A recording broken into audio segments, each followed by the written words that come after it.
그러면 지금부터 오늘 번개 특강 안내 드린 대로 진행하도록 하겠습니다.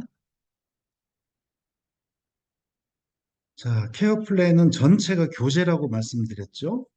그래서 중요 뉴스도 있고 소식과 알림을 통해서 Q&A 정보도 제공하고 있고요. 인권 달력이 있고 삼킴 장애 체크리스트가 있고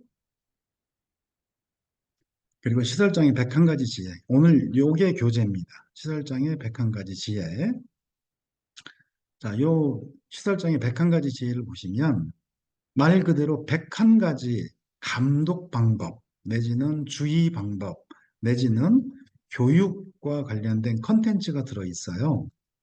101가지면 예를 들어서 하루에 한 번씩 한다면 이게 한 1년에 2번 정도는 반복할 수 있는 내용 아니겠습니까? 근데 그렇게는 어려우니까 일주일에 한 번 교육용으로 활용을 하시면 좋겠다. 이 말씀을 드리겠습니다. 교육용으로. 그러니까 101가지니까 약 2년치 교육 자료가 이 안에 들어있다. 그 말씀을 드리는 거예요. 2년치예요. 자, 그러면 안내드린 대로 본론으로 들어가 보겠습니다. 오늘은 비상 상황이 발생을 했을 때 우리가 어떻게 해야 되는지 그 내용에 대해서 말씀을 드릴 거예요. 자, 93번. 우리 기관에서 낙상이 발생을 하면 어르신의 골절은 피할 수 없는 일인 것 같아요. 대부분이 이 문제가 생기는 거죠. 그러니까 지금 원장님들께서는 요 시설장의 101가지 지혜를 대형 화면에 띄워두시고 직원 교육할 때 원포인트, 오늘은 낙상 시 어르신 골절 의심이나 상태 점검에 대한 주의사항에 대해서 간단하게 말씀드리겠다라고 이렇게 말씀하시면서 요만큼 이렇게 제시를 했어요. 그러니까 대형 화면에서는 전체 직원이 다 보일 수도 있고 뒤쪽에 있는 그 앉아 계시는 직원들이 안 보일 수는 있지만 화면을 좀 더 키우면 이렇게 화면을 키우면 글자가 키워지기 때문에 충분히 가능합니다.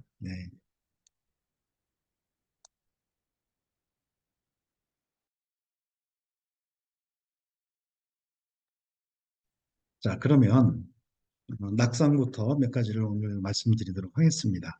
자, 낙상이 부르는 골절, 골절 이후에 폐혈증, 폐혈증 이후에 사망까지 이룰 수 있는 거라는 건 경험적으로 잘 아실 거예요. 그래서 직원들에게도 교육을 하실 때 낙상은 골절로 이어지고 골절은 폐혈증, 폐혈증으로 이어지고 폐혈증은 사망에 이를 수 있다. 그러면 어르신이 사망을 한다면 예를 골절 상태에서는 상해입니다. 상해. 보호자 입장에서는 여기에 직원들의 과실이 있는지 없는지 또 관리 책임자인 시설장이 관리 감독을 했는지 안 했는지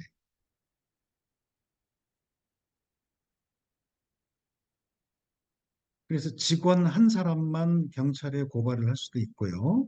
아니면 시설장까지 함께 고발을 해서 양벌 규정에 의해서 처벌받게 그래야 형사 합의금을 요청할 수 있으니까 시쳇말로 뜯어낼 수 있기 때문에 우리 기관의 종사자의 과실 또 시설장의 관리 감독에 대해서 책임을 물으려고 고발 조치를 하는 겁니다. 고발 조치를 하고 이게 안 되면 노인학대로 신고를 하죠.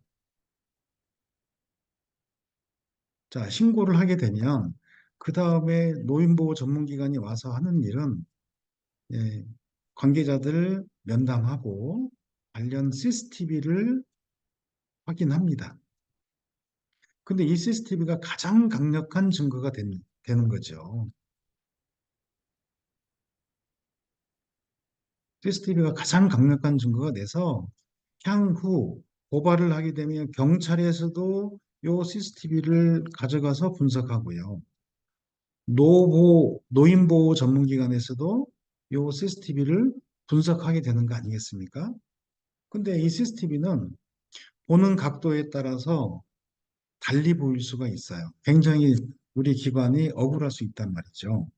그러니까 뭐 일부 보호자들은 죽기 살기로 시설장과 종사자를 처벌하기 위해서 막 혈안이 되어 있으면 뭐든 그 시각으로 보일 수가 있어요. 고발자 입장에서는.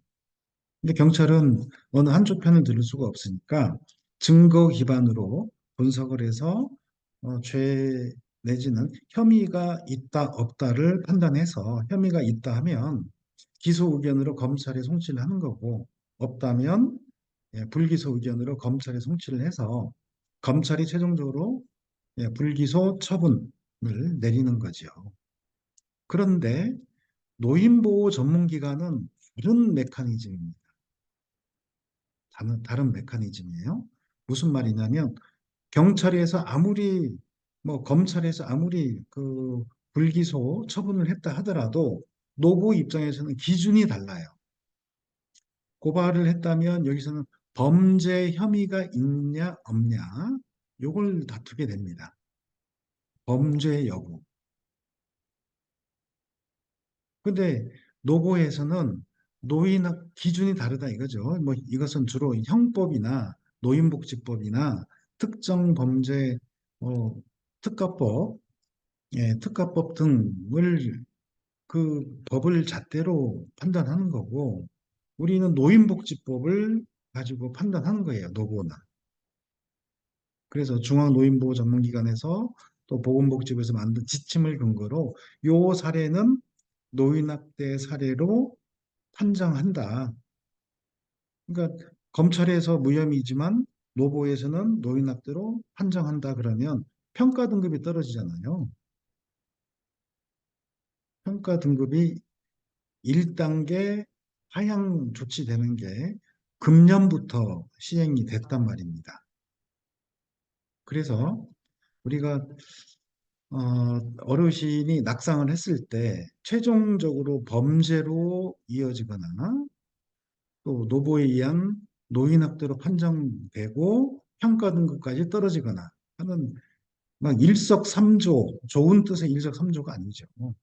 화불단행, 한꺼번에 막 서너 가지가 동시에 몰려오게 되는 겁니다. 거기다가 지자체에서는 업무정지 처분 내리겠다. 그럼 범죄 평가 등급 떨어지고 업무정지 처분받고 뭐 여러 가지가 우리한테는 불이익이 크게 온단 말이죠. 자, 그럼 다시 이제 낙상으로 한번 더 들어가 보겠습니다.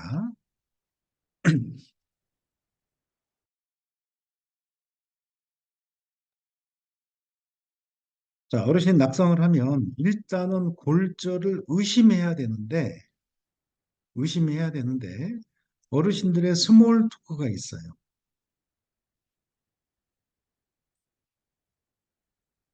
스몰 토크. 이게 뭐냐면 괜찮아, 괜찮다는 말씀 내지는 아파. 요 두 마디 둘 중에 하나입니다. 네. 대부분은 괜찮다고 하다가 문제가 생기기도 하고 아프다고 했는데 맨솔에도 발라주고 파스 발라주고 끝. 그러다가 골절 됐다는 게 나중에 밝혀지면 이 문제가 이제 커지는 거죠. 그러면 요양보호사한테 최초로 말을 할 거 아닙니까? 어르신이 그 낙상했는데 괜찮아.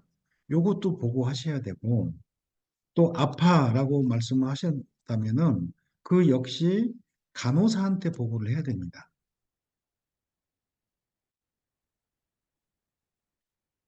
근데 간호사도 자의적으로 판단을 해서 아니 어르신이 아프다고 했고 낙상을 했는데 괜찮다는 말까지 들었다면 간호사가 직접 의심을 하고 관찰을 하고 확인하고 그 다음에 보호자한테 연락을 하고 그리고 필요하면 병원 조치까지 해야 된다는 거죠. 그러니까 보호자 입장에서는 모든 보호자를 또 나쁘다고 말씀은 할 수는 없지 않습니까? 입장을 바꿔놓고 생각하면, 아니, 우리 엄마가 요양원에 입소해서 골절이 생겼는데 며칠 동안 말을 안 해주다가 나중에 골절된 걸 알았다라고 상상하면 얼마나 화가 나겠어요. 그것은 요양원, 주간보호, 방문요양 구분이 없습니다. 보호자 입장에서는 알려만 줬어도 우리가 이렇게 화나지 않는데 왜 그 말 한마디를 안 해줬냐. 계속 고발하고 신고하고 그런 메커니즘인 거죠. 그러면 우리 원장님께서는 골절이 의심될 때 점검 주의사항이라고 지금 여기 써 있지 않습니까? 주의사항. 나는 직원들에게 이 주의사항에 대해서 교육했다. 2026년, 2026년, 뭐 예를 들면 3월 10일 날 이 교육을 직원들 대상으로 교육했다. 사진 찍고 강조하고 교육 일지로 만들어 놓고 했다면 주의를 준 증거가 있잖아요. 근데 막연히 뭐 오랫동안 함께 일했고 호흡이 젊어지니까 선생님들한테 잘해. 요 한마디 가지고는 안 된다는 거죠. 구체적으로 어떻게 잘해? 어르신의 골절 의심이 있는 상황 속에서는 점검하고 어떻게 해야 돼? 이 말씀까지 가셔야 구체적인 거죠. 잘해. 막연하면 무효다. 그 말씀이에요. 자, 골절과 관련해서는, 낙상과 골절과 관련해서는 현장에서 가장, 뭐 원장님들이 저보다도 훨씬 많은 경험을 하셨을 거예요. 저는 이미 발생한 사건, 이거 어떻게 하면 좋으냐? 그 사건을 1000번도 넘게 상담을 했고, 많은 그 해결을 하는데 도움을 드렸는데, 대부분이 잘해 수준이었지, 구체적으로 몇 년도 몇 월 며칠부터 언제까지 몇 해에 걸쳐서 해당 사유가 발생하지 않도록, 발생했다면 어떻게 하도록 주의를 줬다. 그 증거가 대부분이 없었어요. 그래서 불리하게 작용되는 경우도 있었단 말이죠.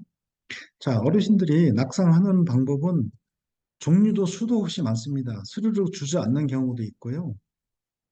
또 기립성 저혈압처럼 순간 뻥 떨어지는 경우도 있지 않습니까? 침대에서 요 침대에서 이렇게 떨어지는 경우도 있고 미끄러지는 경우도 있고 수많은 사례들이 있어요. 근데 공통적으로는 어르신들의 골밀도가 낮기 때문에 골밀도가 낮기 때문에 골절로 이어질 확률이 많다.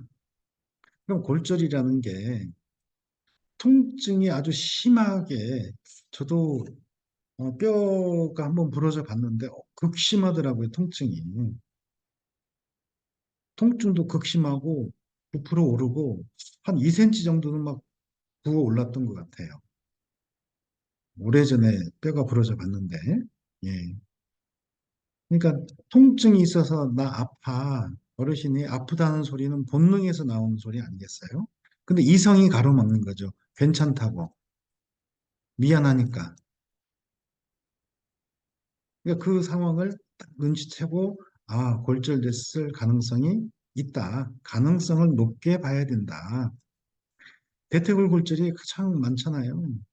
예, 고관절도 있고 넘어지면 손목을 다칠 수도 있고 척추 차 타고 가다가 덜컹하면 척추 압박골절이 있는 거 아니겠습니까? 그래서 차량 운전도 조심해야 되고 그러니까 어르신들은 진짜 바람 앞에 촛불을 갔기 때문에 조심, 조심, 조심, 조심, 조심, 천천히, 천천히, 천천히 이럴 수밖에 없잖아요.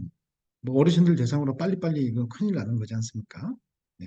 그래서 일단은 낙상이 의심되면 골절을, 어, 골절의 가능성을 두시고 살펴야 된다.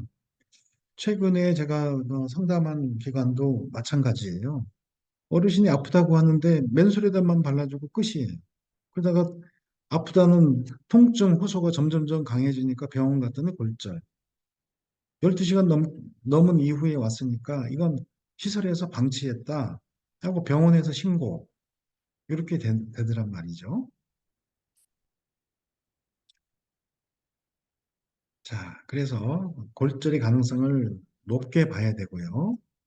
자, 그리고 어르신을 함부로 움직여서는 안 된다. 2차 상해가 있을 수 있거든요. 부러진 뼈가 뭐 신경이나 혈관을 끊을 수도 있고 뭐 그럴 수 있기 때문에 예, 함부로 움직이지 않고 편안한 자세로 안정시켜야 된다. 그러니까 여기서 말하는 안정이라는 게 어르신이 괜찮아, 나 침대에만 올려줘. 그 순간은 골절인지를 아무도 모르는 거죠. 그러니까 침대에 올려드렸고 시간 지나고 시간은 하염없이 흐르고 나중에는 방치가 되는 것이 여기서 말하는 안정이라는 게 안정시키면서 119를 불렀느냐 안 불렀느냐. 119를 의미하는 것은 병원에 갔다 안 갔다. 그러면 119에 몇 시에 갔냐 이거죠. What time? 몇 시에 갔느냐. 사고는 몇 시에 났고 병원에는 몇 시에 갔느냐. 다시 말해서 자, 우리는 시간의 그 타임라인이 이렇게 흘러갑니다. 예. 째깍째깍째깍 초 단위, 분 단위, 뭐 30분 단위, 1시간 단위로 흘러가죠. 그럼 사건이 요때 발생을 했으면 요때부터 시간 단위별로 기록을 하셔야 됩니다. 최초의 낙상, 낙상 사고가 있었다면 이제 경위서를 만드는 거예요. 꼭 만들어 놓으셔야 됩니다. 경위서는 시간 단위로 예, 우리가 글을 쓸 때는 서론 부분에는 뭐 201호에 김남순 어르신 뭐 치매 몇 등가 하면 기본적인 호구 조사가 있지 않습니까? 그 이후로 몇 년도 몇 월 며칠 낙상 사고 경위해서 시간대별로 언제 발생을 낙상했는가 그리고 보고를 몇 시에 했는가 보호자한테는 몇 시에 통보했는가를 알아야 되고요. 그리고 그 중간에 반드시 CCTV를 분석을 하셔야 됩니다. 그러니까 어르신이 어떠한 경위로 낙상이 일어났는지 요 CCTV를 분석을 하셔야 돼요. 우리 직원의 실수가 있었는지 CCTV를 보니까 직원이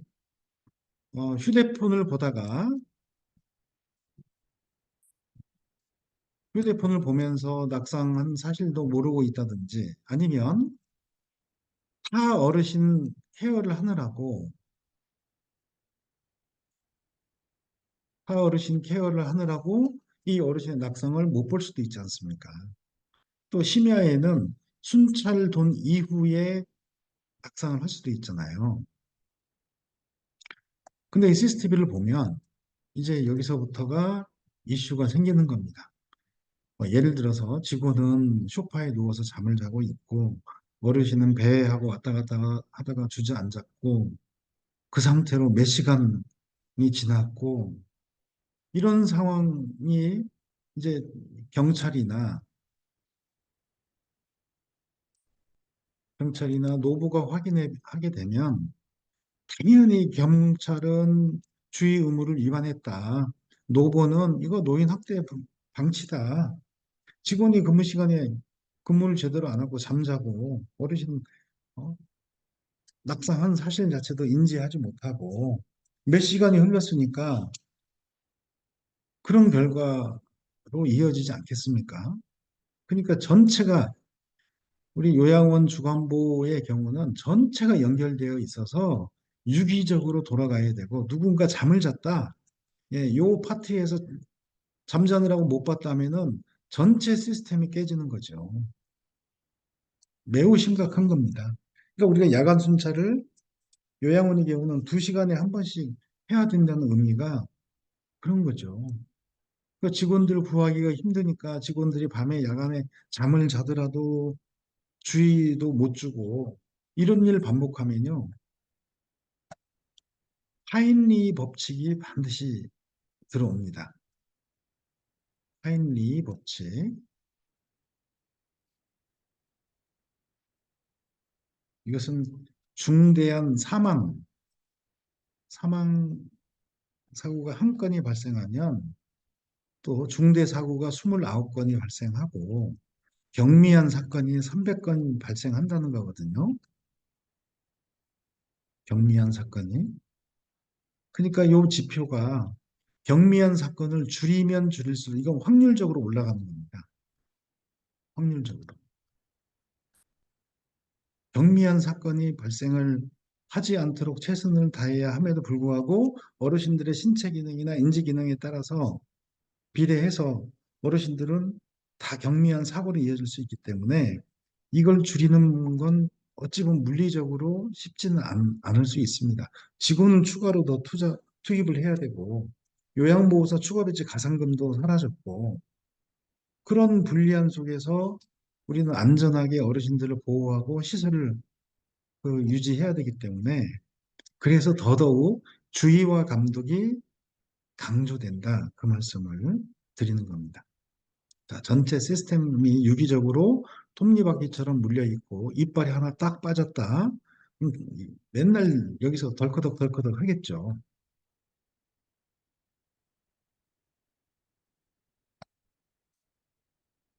그래서 요렇게 이빨 하나가 톱니바퀴 하나가 빠지지 않도록 주의를 주고 빠지지 않았다는 확인, 즉 감독을 해야 된다. 그 말씀이 주의와 감독의 또 다른 표현입니다. 자, 그러면 자, 잘못된 방법, 즉시 움직였다. 어르신 상태를 살피지 않고, 아이고, 어르신 왜 여기 앉아 계세요? 하고 막 그 끌고 부축하고 해서 침대에 옮기는 과정에서 그 골절이 더 실금이 갔다가 골절되거나 아니면 뼈가 살을 찔거나 그럴 수 있기 때문에 그래서는 안 된다. 이것도 주의를 주셔야 됩니다.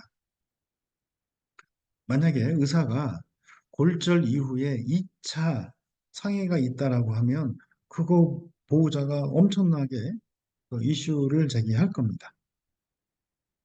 그래서 추가적인 손상이나 통증을 유발하지 않도록 그 상태 그대로 안정시키는 역할이 되게 중요하다 하는 거고요. 자, 시설장의 역할, 점검하는 방법을 교육해야 된다. 제가 여러분들께 말씀드리는 것처럼 낙상과 관련된 교육을 직원들에게 했다는 증거, 직원들이 누구나, 이거 뭐 직원이나 누구나 떠나서 책임은 면하고 싶지 않겠습니까? 면책? 나중에는요, 시설과 종사자 간의 극심한 대립을 할 수 있습니다.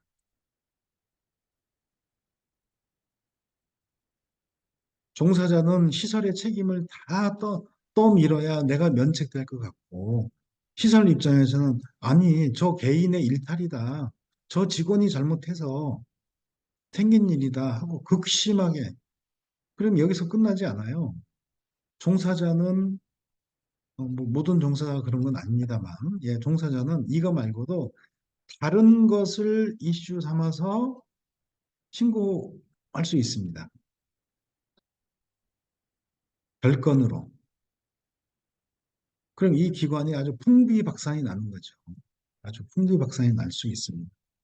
그러니까 평상시에 종사자 대상으로 주의 의무를 다할 것을 교육했느냐, 예, 요거 교육했느냐. 경찰서에 가보면 알아요. 종사자들은 제가 우리 원장님으로부터 교육을 충분히 받은 건 사실인데 제가 실수했습니다. 제가 인정합니다. 제 잘못입니다.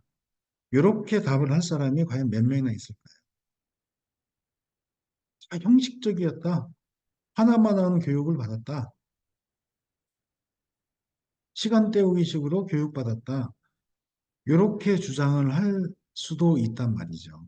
그러니까 형식적 교육을 받았다 이 말이 탄핵되도록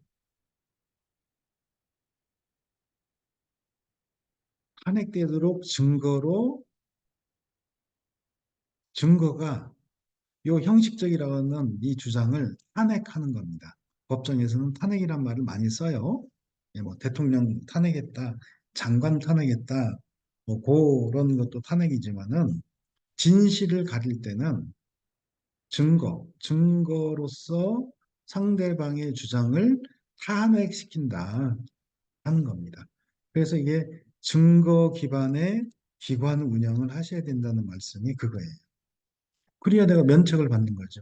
종사자도 면책받고 싶고, 시설도 면책받고 싶은데, 아예 이런 상황을 만들지 않는 게 최고의 수고, 발생을 했다면, 예, 시설 입장에서는 이 교육, 뭐 사실은 교육밖에 없어요. 교육 입국이라고 하지 않습니까? 종사자 대상으로 내가 교육했다, 교육했다는 증거, 그게 성실하게 차곡차곡 얼마나 많이 쌓였느냐에 따라서 면책이 되는 거죠. 그리고 법률 용어에서는 상당이란 말을 씁니다. 상당. 상당히 주의를, 주의를 기울였다면, 이게 무슨 말이냐면, 주의 의무의 수준이 있어요. 어, 요양보호사의 주의 의무는 요 수준이라면, 간호사의 주의 의무 수준은 이만큼 됩니다. 의사의 주의 의무 수준은 이만큼 됩니다. 의료와 관련돼서. 왜냐하면 요양보호사가 간호사의 영역을 어떻게 알겠어요? 그러니까 요양보호사한테는 낮은 수준의 주의 의무를 요구하는 거고, 간호사에게는 중간 정도의 주의 의무를 요구하는 거고, 의사에게는 최고 수준의 주의 의무를 요구하는 거죠. 그러니까 우리 시설장님들께서는 간호사에게는 간호사대로, 요양보호사는 요양보호사대로, 예, 동일한 상황에서 주의 의무가 다르기 때문에 이 점까지도 염두하셔서 교육을 하셔야 된다는 말씀입니다. 자, 그리고 각 교육이란 뭐냐면 요양보호사는 매뉴얼이 있어요.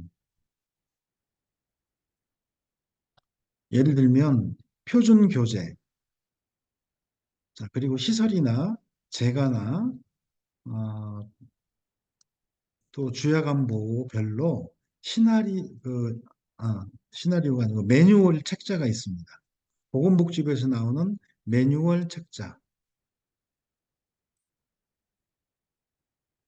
표준 교재, 이것은 요양보호사 대상으로 뭐 자체 교육을 하든 그런 시간을 많이 가지셔야 돼요. 또 공부를 누가 좋아하겠습니까마는 표준 교재, 그리고 시설, 재가 매뉴얼에 있는 요양보호사의 업무, 이런 것을 이제 교육을 해야 된다는 거죠. 그러니까 경찰서에 가면 당시에 매뉴얼대로 했느냐 안 했느냐가 최고 관건이에요. 매뉴얼대로 했는데 나는 요양보호사이기 때문에 뭐 간호사나 의사 수준의 이를 만큼의 그 주의 의무가 없다. 그만큼 배운 바가 없고 모른다. 그러면 이분은 면책인 겁니다. 매뉴얼대로 했다면. 근데 간호사도 역시 마찬가지로 요 매뉴얼이 있어요. 시설 매뉴얼, 재가 매뉴얼 다 있단 말이에요. 매뉴얼대로 했는데 간호사가 이룰 수 없는 수준의 주의 의무까지는 요구할 수 없다는 거죠. 예를 들어서 어떤 환자가 복부가 팽만해가지고 뭔가 큰일 날 것 같다는 이런 상황이라면 이건 간호사가 개복 수술을 할 수 없지 않습니까? 의사의 영역이죠. 그래서 주의 의무의 수준은 직종별로 달라질 수 있다는 점. 그리고 직종별로 이미 보건복지부에서는 해당 매뉴얼을 다 공개하고 있고, 그렇습니다. 근데 최근 건 없고 2022년으로 기억을 해요. 근데 그때나 지금이나 달라질 건 없는 것 같습니다. 자, 지금까지 낙상과 관련된 예, 말씀을 좀 드렸는데요. 자, 그리고 아까도 말씀드렸지만은 낙상 시 119를 즉각적인 보고 또 보호자 안내 요거 아이고 죄송합니다. 이게 아니고 네. 네, 낙상 시 119를 언제 호출했느냐 시간대별로 경위서를 작성해야 된다고 말씀을 드렸죠. 예. 근데 그 낙상뿐만이 아니고 어떤 경우에는 거꾸로 해서 형사처벌을 받은 경우가 있어요. 만약에 질식을 했다, 밥 먹다가. 질식을 했다면 의식이 있고 없고의 차이에 따라서 의식이 있으면 하임리법을 써야 되고 의식이 없으면 CPR을 해야 되지 않습니까? 근데 이걸 거꾸로 시행을 했다가 어르신이 사망에 이르니까 주의 의무 위반으로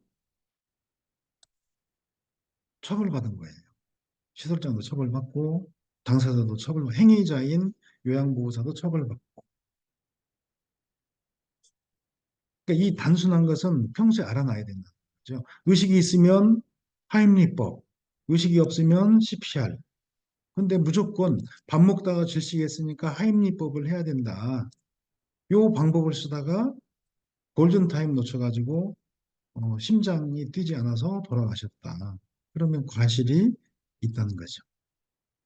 그러니까 요거 할 때 만약에 질식을 했다, 낙상을 했다, 119가 올 때까지 우리는 뭘 하고 있어야 되냐. 멀뚱멀뚱 쳐다만 보고 있어야 될 건지 아니면 상황에 따라 어, 어떤 일을 우리가 해야 되느냐. 그래서 어르신들의 카드를 준비해 놓을 필요도 있습니다.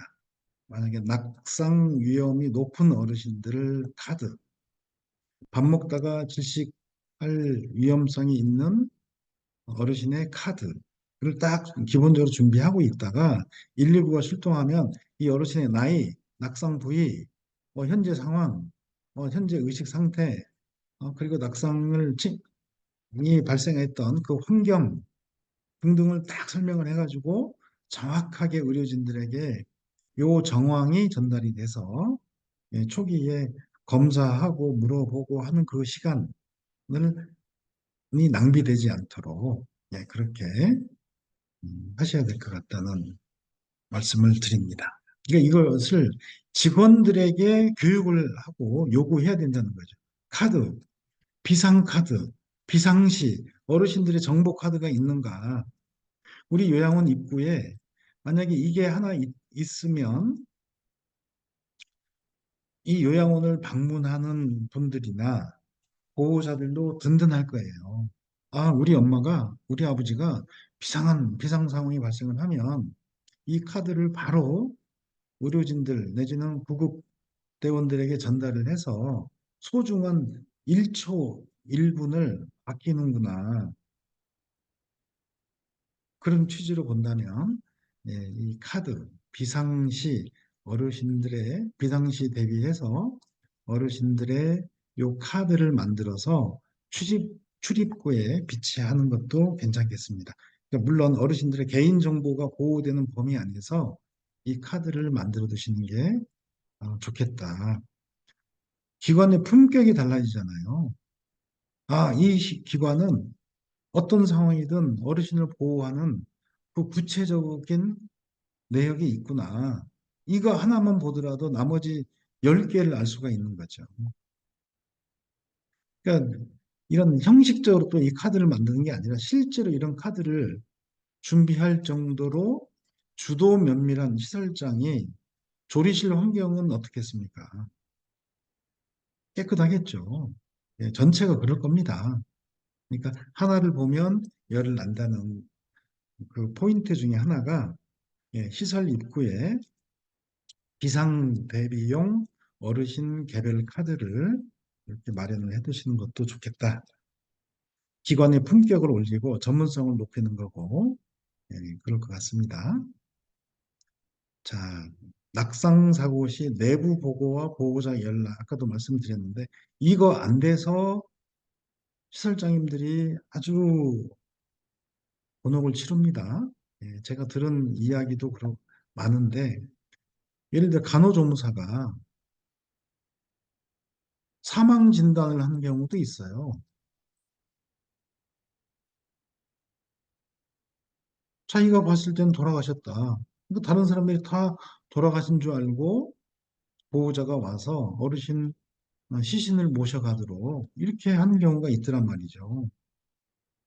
자기가 사망 진단을 했는데 어떤 시설장에 보니까 이건 글쎄 해가지고 CPR을 했더니 살아나더라. 그럼 이 간호조무사는 그 기관에서 근무를 계속 할 수 있었을까요?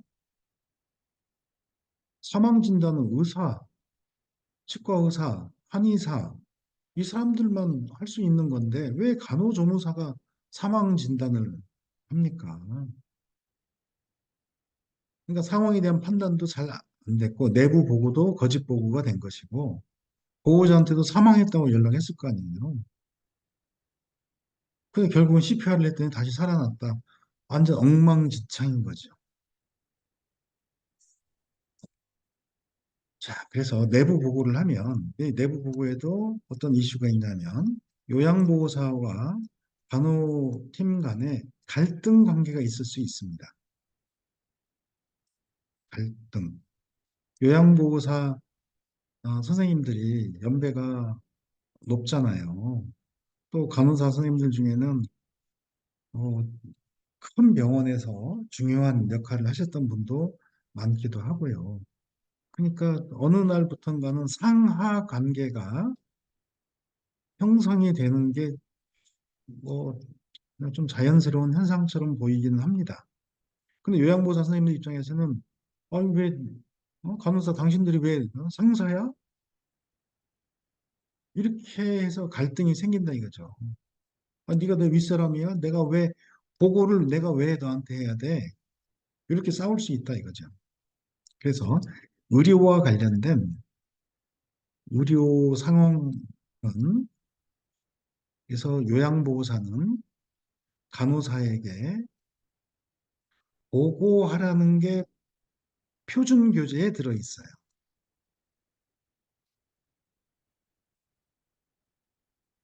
그러니까 요양보호사가 간호사하고 관계가 안 좋다 하더라도 의료적 상황이 응급 상황이 발생을 하면 얼른 보고를 해줘야 자기가 면책될 수 있는데 보고하기 싫으니까 그 보고를 안 했다. 그럼 본인이 다 뒤집어 쓰는 겁니다. 또 간호사가 제대로 보고를 받았는데 간호사가 주의 의무를 위반해서 아 괜찮아요. 뭐 맨솔에 대한 정도 발라드리고 파스 발라드리고 그렇게 끝내죠. 그랬다가 나중에 예, 보호자 연락 여기에 걸려가지고 이슈가 생기는 경우도 허다하다. 그럼 결국은 최종 책임은 누구한테 있습니까? 시설장한테 있잖아요. 시설장이 요양보호사의 그 보고, 간호사의 정확한 판단과 간호사도 보고해줘야죠. 그리고 보호자한테 연락을 간호사가 취해줘야죠. 현재 어르신의 바이탈 상태가 이러이러하고 또 어르신의 낙상 사고 이후에 상태가 어떠어떠하다를 전문적으로 연락을 해 드려야 되는 거죠. 그러니까 이것도 역시 톱니바퀴처럼 착착착착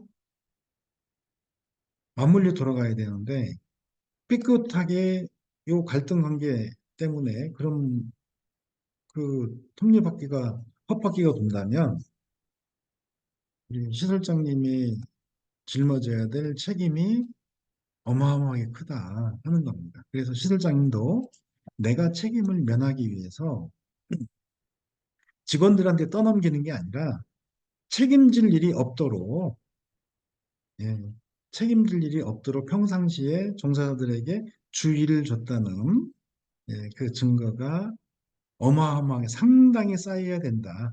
종이로 표현하면 연간 뭐 수백 페이지가 될지 뭐 천 페이지 단위가 될지 서류가 이만큼 쌓여 있어야 누가 보더라도 상당히 열심히 하셨군요. 그래서 상당하다는 말로 인정을 받으면 면책 대상이 될 수도 있습니다. 여러 기관이 상당 이 두 글자 때문에 죽고 살고 했다. 이 말씀을 드리겠습니다. 자, 오늘 제가 번개 강의를 했는데요. 30분 정도 하려고 했는데 시간이 40분 정도가 지났습니다. 자, 오늘 어떠셨나 모르겠습니다. 네, 좀 유익하셨나요?